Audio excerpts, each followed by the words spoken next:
Awesome. Thank you. And thanks so much, HEINEKEN, for being with us here and, of course, giving us that lovely insight into the work that they do. So, Charles, let's begin with you. How does the concept of a regenerative economy differ from a traditional sustainability and CSR approach?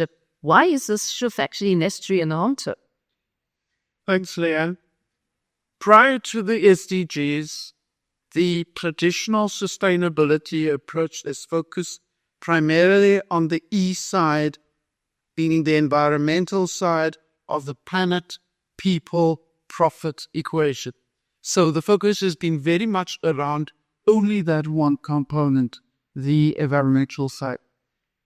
On the CSI and CSR side, or corporate social investments and corporate social responsibility initiatives, these have tended to be once-off projects or a series of once-off projects, the very short-term horizons, and often being implemented with an external stakeholder environment beyond the factory gate, and often somewhat removed from the value chain of a corporate. With the regenerative economy, we're starting to look at these very differently, because it's exactly as Tsepo was saying a few minutes ago. Customers want more when they are buying a certain product. It's not just about buying a bottle of water or a beer, even if it is the world's premium lager. Clients are expecting a bit more when they buy. They must see the value beyond the product that the company is bringing. And in that regard, we have to look beyond the profit side and focus as well on the people side and on the planet side.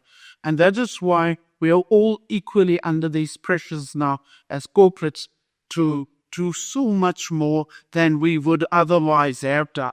And also, by the way, it becomes the right thing to do. And it just quickly, if we look at the actual 8 principles of a regenerative economy, 2 of them are around viewing wealth holistically and then building robust circulation and circularity networks. And it's really about looking inwardly within your communities, within your geographic area, seeing how can you add more value. And I think the video that played a few seconds ago is really around how we as a company are trying to build more value locally and within our value chain and within the communities within which we operate. Yeah, very interesting to see how that happens. And Tiekie, what role do partnerships between businesses, government, and civil society play in driving this regenerative economy? I just want to comment first on that reach. How great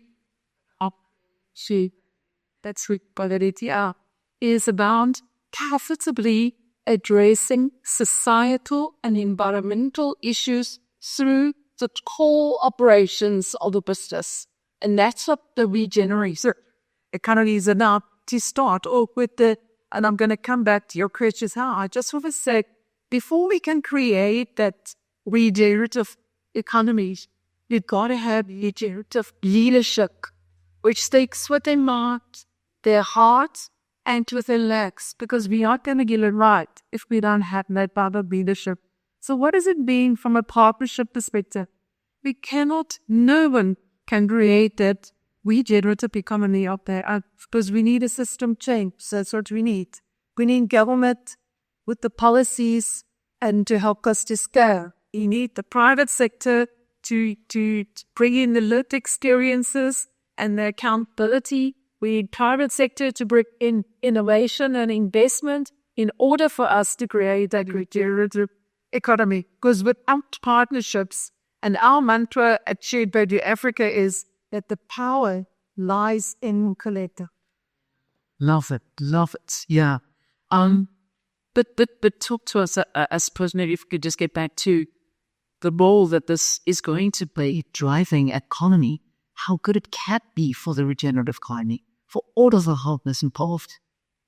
The partnerships, I think, if I get to give some examples, if we look at at HEINEKEN in Kia, when COVID started, obviously they are a software provider, for our cell phones. So what they did, couldn't do it on their own because they provided, when COVID hit, they provided free data to students from a perspective. So they had to get involved with government. They had to involve the academic institutions with that. So partnerships, as we all sit here today, the days of doing things on our own is over. Absolutely, never get glad again. We have to collaborate with each other because we need to scale. And if we can't scale, we cannot bring about the change that we want. Get it from an organizational perspective, even from a government perspective, even from a civil society perspective. So partnerships is absolutely crucial, and it's also crucial for us to find a common goal. But what kind of partnerships? Not, why don't they work? It's because we need to find the common goal first. And once we've got the common goal, then we actually work together to try to get that final outcome. Yeah, I've worked with like-minded people and companies and businesses, and that I've realized in this room very much so like-minded people gather here that are hoping to achieve what is based. Because, Nicole, I think they've gone past businesses doing something that does less harm. Because, I mean, as a tree, that's a known fact that it's not right, because we still see businesses doing a lot of harm.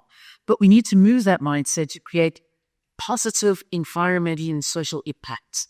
And it is one thing I've realized from everything we spoke about, that should be the greater cause. Not just doing less harm and looking like we're doing less harm, or greenwashing, or whatever it is we've spoken about. It's actually making that to talk to us about this. Absolutely, and I think my FINA panelists have very said the C.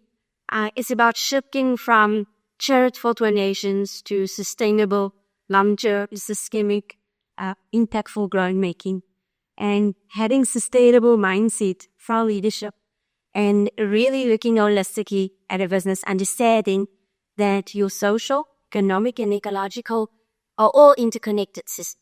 It's not one or the other.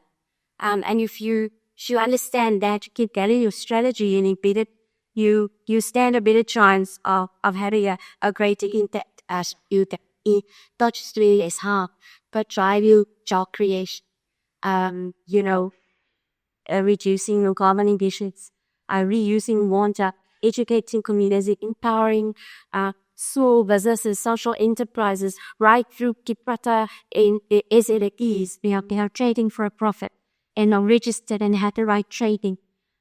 So it's a paradigm shift, and it's about doing things in a much more impactful manner than before. Yeah, and that's the reality.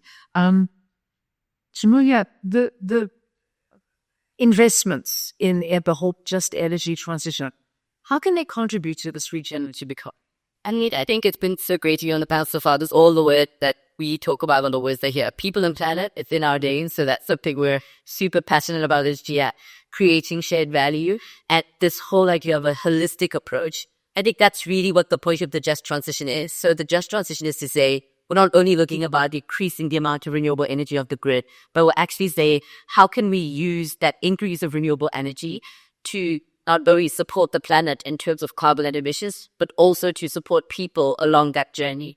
And it's really about how do you use this transition that's already happening. So one of the interesting things about the energy transition in South Africa is that if you look at the private sector, with the instability that many private sector companies are going to solar at a rapid pace. So there's already this really strong movement that's going. And the just part is saying, cool, this is something that's great. This is something that's helping the planet, but that's not enough. If we're moving only to renewable energy and we're losing thousands of jobs and decimating industries and communities, then that's insufficient. The just energy transition is saying, can we invest in ways that are holistic? Can we invest in ways that support communities? Can we invest in ways that create jobs for people, whilst also giving us that collective benefit of reduced carbon emissions? Yeah. Love it. I mean, I think it's so important because that's what everybody should be asking themselves. I know you say corporates, but us as individuals as well. So, I mean, Charles, from Pipelin's perspective, you are a good example of company that's successfully embedded regenerative principles. But perhaps maybe you can teach us some of the lessons that have, taught the way. Because as I've emphasized before, it's not something that just happens overnight. It doesn't come without challenges and pitfalls. So maybe let us into that. It's as if it doesn't come, clearly, that it certainly does come automatically. It really needs people to drive the agenda very hard, very stark, and very committed, no matter what the internal politics might be within the stakeholder group you're dealing with. With HEINEKEN and Beverages, if I have to just comment on the essence of sustainable of shared value. For us, it's a case of looking at those areas of our business where there's an external demand or need, and let's use the waste stickers as an example, or the environmental champions, as Tepo was calling them. We encourage we have a huge problem of how bottles go to many areas, and we have worked with the local community there to work on a model where we can have collection of the bottles brought to certain buyback centers, and we've been helping the environmental champions with the right kind of tools to be able to achieve that. In the process of doing this, you get into often regulatory or statutory challenges of which you then have to deal with.